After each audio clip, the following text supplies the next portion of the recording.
నేను చాలాసార్లు చెప్తుంటాను, మీరొక సినిమా చూడండి, ఓ పాట వినండి, ఒక పేపర్లో ఒక వార్త చదవండి, ఎవరో ఇద్దరు మాట్లాడుకున్నప్పుడు వినండి. ప్రతి దాన్ని మనకేం ఉపయోగపడుతుంది, మన జీవితానికి ఎలా అన్వయించుకోవాలి అనేది నిరంతరం మనం ఆలోచించాలి. జీవితాన్ని అన్వయించుకొని మనకు ఒక లైఫ్ లెసన్ లాగా ఇది ఎలా ఉపయోగపడుతుంది అనేది ఆలోచించాలి. ముఖ్యంగా మనము కథలు, నేను చాలాసార్లు చెప్పాను, ఈ కథలతో మన జీవితాన్ని కంప్లీట్గా మార్చుకోవచ్చు, మన పర్సనాలిటీని అద్భుతంగా డెవలప్ చేసుకోవచ్చు. నేను ఈ మధ్య ఒక అందరికీ తెలిసిన కథ మరోసారి చదివాను. ఇది మనం చిన్నప్పుడు కొన్ని వందల సార్లు విన్న కథ, తెలిసిన కథ, ఇల్లు ఏమీ కొత్త లేదు ఈ కథలు. ఏంటా కథ? ఓ నక్క, ఒక ద్రాక్ష పండ్లు, పండిన ద్రాక్ష చాలా ఎత్తు మీద ఉంటుంది. నక్క ఆ పండిన ద్రాక్షను అందుకోవటానికి అనేక సార్లు ప్రయత్నాలు చేస్తుంది. ప్రయత్నాలు చేసినా విఫలమవుతుంది, అందుకోదు. తనకు దక్కలేదు కదా, అది తన అసమర్థత అనుకోదు. తన అసమర్థత అనుకోకుండా అవి ఏమంటుందంటే, ఏముంది, అవి టేస్ట్ లేవు, అవి బిట్టర్గా ఉన్నాయి, సోరుగా ఉన్నాయి అంటది. అంటే ఆ రుచిగా లేవు, తీయగా లేవు అని, బాగా పుల్లగా ఉన్నాయని చెప్తుంది. అంటే ఏంటి నక్క చెప్పదలుచుకున్నది? మరి నిజంగానే పుల్లగా ఉంటే, నిజంగానే బిట్టర్గా ఉంటే ఎందుకని ఇంత సాక ఆ అందని ద్రాక్ష కొరకు, ఆ పండిన ద్రాక్ష కొరకు నక్క తీవ్ర ప్రయత్నాలు చేసింది. తీవ్ర ప్రయత్నాలు చేసి విఫలమైనాక మాత్రమే ఆ ద్రాక్ష పళ్ళు తనకు అందలేదు అని అనకుండా ఆ ద్రాక్ష పళ్ళు రుచిగా లేవు అనడం మొదలుపెట్టారు. ఈ కథ చదివినప్పుడు అనిపించింది, మన చుట్టూ ఉన్న ప్రపంచంలో చాలామందికి ఈ ధోరణి ఉంటుంది. ఏంటి ఆ ధోరణి? నా తప్పేం లేదు, ఒక జరిగిన దానికి తన తప్పు కాదు, అనేక మంది తప్పని చూస్తారు తప్ప తన తప్పు చూడరు. తప్పులెన్నోవారు తండోపతండములు ఊర్వజనులకెల్లా నుండి తప్పులెన్నోవారు తమ తప్పులు ఎరగరు అని చిన్నప్పుడు శతక సాహిత్యం. పొరపాటున కనుక భాషా దోషాలుంటే క్షమించండి, సడన్గా చెప్తున్నాను కనుక. అంటే తప్పులు ప్రతి ఒక్కరిలోనూ ఉంటుంది, కానీ తమలో ఉన్న తప్పులు చూడరు, ఎదుటి వారిలో ఉన్న తప్పులు పట్టుకుంటారు. మాకు మ్యాథమెటిక్స్ టీచర్ ఉండే, గురువుల్ని మనం అనకూడదు కానీ విషయం చెప్పాలి కనుక, ఇంటర్మీడియట్లో ఆ మ్యాథ్స్ ఒక ప్రాబ్లం సాల్వ్ చేస్తూ బోర్డు మీద సగం సాల్వ్ అయిపోయాక ఎక్కడో స్ట్రక్ అయిపోయేవాడు, ఆయనకు కూడా మర్చిపోయేవాడు. అప్పుడు వెంటనే ఇది అంత ఇంపార్టెంట్ కాదు అనేవాడు. ఎందుకన్నా అలా ఇంపార్టెంట్ కాదు, నేను మళ్ళీ చదివి చెప్తాను అనేవాడు కాదు, ఇదంత ఇంపార్టెంట్ కాదు అనేవాడు. మేము ఇక నెక్స్ట్ టైం నుంచి కొంటపొర పిల్లలు ఉంటారు కదా క్లాస్లో, ఆయన సగం దాకా వచ్చి కొద్దిగా తటపటాయిస్తున్నాడు, తలగొక్కుంటున్నాడు అంటేనే పిల్లల కింద నుంచి సార్ అది ఇంపార్టెంట్ కాదు సార్ వదిలేయండి అనేవాళ్ళం.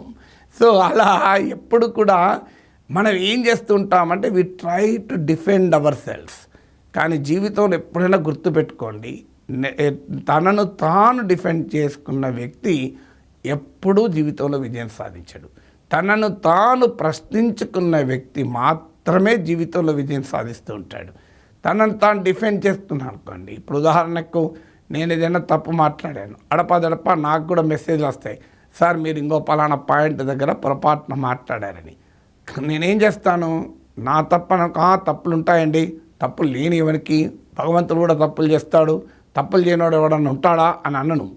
ఎప్పుడన్నా అనొచ్చట్లా, ఎప్పుడంటాను, నన్ను అవమానించేలా మాట్లాడితే అంటాను.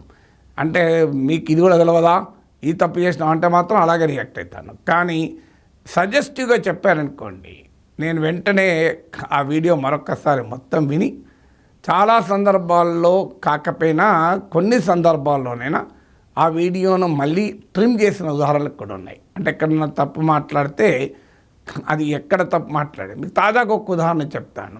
ఈ మధ్య బడ్జెట్ పైన మాట్లాడాను, మీకు గుర్తుండే ఉంటుంది. ఈ బడ్జెట్ పైన మాట్లాడిన ఆ టాపిక్ కూడా చెప్తాను.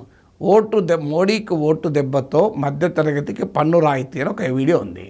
అందులో ఒక మాట చెబుతూ అగ్రికల్చర్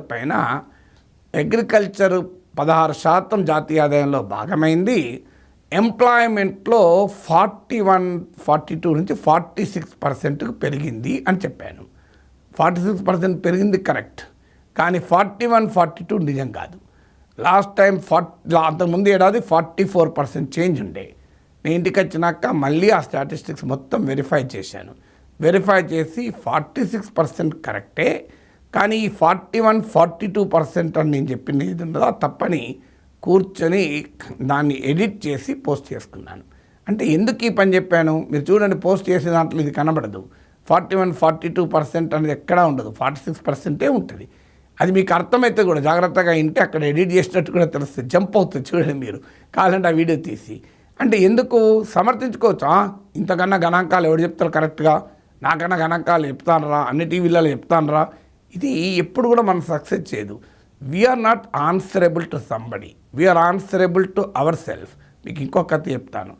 ఒక స్కల్ప్టరు అంటే ఒక ఈ మనకు విగ్రహాలు చెక్కుతుంటారు చూడండి, వాళ్ళ స్కల్ప్టర్స్ అంటాం, మన శిల్పకారులు. ఒక గొప్ప శిల్పాలు చెక్కుతున్నాడు. ఒక శిల్పం చెక్కాడు, తర్వాత ఆ శిల్పం అక్కడ ఉండగానే ఇంకో శిల్పం చెక్కడం మొదలుపెట్టాడు. సేమ్ శిల్పం. ఒక వ్యక్తి వచ్చి అవి చూడటానికి వచ్చాడు. చూస్తే రెండు ఒకే రకమైన శిల్పం, ఏమాత్రము తేడా లేదు, రూపంలో తేడా లేదు, ఆ శిల్పానికి ఎంచుకున్న రాయిలో తేడా లేదు, ఏమాత్రము తేడా లేదు. ఇతనికి అనుమానం వచ్చింది, ఇదేంటి అని. ఈ రెండు శిల్పాలు ఎందుకు మహానుభావ అన్నాడు. అంటే రెండు చోట్ల పెట్టేది ఉందా అన్నాడు. రెండు చోట్ల కూడా ఒకటే పెడతారా అని అడిగాడు. ఈ ప్రశ్నల వర్షం కురిపించాడు. శిల్పి నవ్వి, కాదు అది చెడిపోయింది, అందుకే ఇంకోటి చేస్తున్నా అన్నాడు. ఏం చెడిపోయింది, బాగానే ఉంది కదా అన్నాడు. అంటే లేదు, ముక్కు దగ్గర చిన్న స్క్రాచ్ ఉంది అన్నాడు. మళ్ళీ వెళ్ళి జాగ్రత్తగా తీక్షణంగా చూశాడు. ఎక్కడ ఇతనికి ఆ చిన్న మరక కూడా కనబడతలేదు. ఇక బాగా తీక్షణంగా చూస్తే కనబడేదేమో. మళ్ళీ వచ్చాడు శిల్పి దగ్గర. ఇదేంటి, నేను మొత్తం చూశానే, ఎక్కడ నాకు చిన్న మరకలాగా గీతలా కనబడతలేదే, మీరేదో అంటున్నారు, అయినా ఈ శిల్పం ఎక్కడ పెడతారు అన్నాడు. అంటే 30 అడుగుల ఎత్తున పెడతానన్నాడు. 30 అడుగుల ఎత్తున 20 అడుగుల ఎత్తున పెట్టే శిల్పం పైన చిన్న గీతలాగా వస్తే అది ఎవరికి కనబడుతుంది మహానుభావ? నేను దాని దగ్గరికి పోయి వెతికినా నాకు కనబడతలేదే, మీరు అది వదిలేసి ఇంకోటి ఎందుకు చేస్తున్నారు అన్నాడు. ఆయన నవ్వి, ఎవరికి కనబడదు కానీ నాకు తెలుసు కదా అన్నాడు. ఆడ మరకలాగా వాడు పడ్డది నాకు తెలుసు కదా అన్నాడు. సో ఆ శిల్పి జడ్జ్ ఎవరు? శిల్పికి వేరేవాడు కాదు జడ్జ్, తానే జడ్జ్. తాను తప్పు చేసినప్పుడు దాన్ని సరి చేసుకుంటున్నాడు. కానీ ఈ నక్కలాగా ఆలోచించలే, ఎవడని చెప్తాడు, ఇంత నాలాగే శిల్పం చెక్కటోడు ఉన్నాడా, ఆ చిన్న తప్పు ఎవరికి జరగదు, నాకే జరుగుతుందా అని చెప్పనులే. అందుకే అంత గొప్ప శిల్పి అయ్యాడు. మళ్ళీ అంటే వాళ్ళు అయితే ఎలా రియాక్ట్ అయ్యేవాళ్ళము. అందువల్ల ఎప్పుడు కూడా గుర్తుపెట్టుకోండి, తప్పులకు కారణాలు వెతకకండి, పొరపాట్లకు విశ్లేషించకండి. విశ్లేషించకండి అంటే అర్థం పొరపాటు ఎందుకైందో విశ్లేషించద్దని కాదు, పొరపాటు ఎందుకైందో విశ్లేషించకండి, కానీ ఈ పొరపాట్లకు నా తప్పు లేదు అని విశ్లేషించకండి.